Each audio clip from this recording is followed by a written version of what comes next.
우리는 하나님이 주시는 축복의 통로가 되길 원합니다.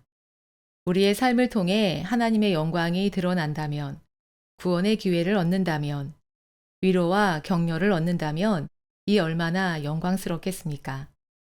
그런데 이보다 더 중요한 것이 있습니다. 주님은 나의 최고봉의 저자 오스왈드 챔버스는 이렇게 묵상했습니다.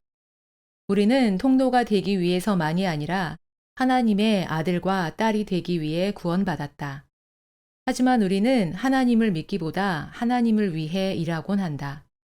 하나님을 신뢰하는 것보다 뭔가를 하는 것이 더 쉽다. 우리는 감당하기 어려울 정도로 바쁘게 일하면서 이것을 성령님께서 일하시는 것으로 오해한다. 불행히도 이러한 현상은 유명한 목회자들을 포함한 수많은 크리스천들의 삶에서 공통적으로 나타납니다. 하나님께서는 친히 이 땅에 내려오셔서 온갖 고난과 죽음을 이기시고 우리를 자녀로 삼아 주셨는데 정작 구원받은 우리는 자녀가 아닌 일꾼이 되려고 합니다.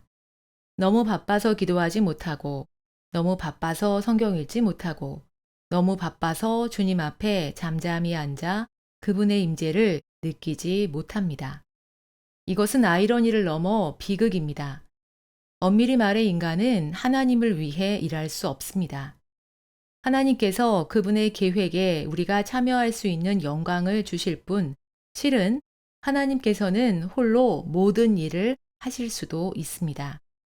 하나님께서 이런 영광을 우리에게 주시는 것은 우리에 대한 깊은 사랑 때문이며 우리와 함께 하시기를 기뻐하시기 때문입니다.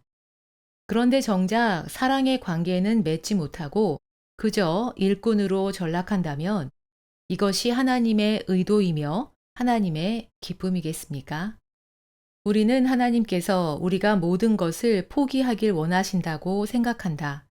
하지만 주님은 그 어디서도 그렇게 말씀하지 않으신다.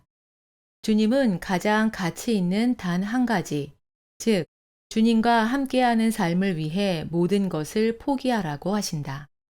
하나님을 위해 우리가 해야 할 일이 있다면 하나님을 위해 달려나가기 전에 하나님을 위해 나의 삶을 일시 정지하는 것입니다.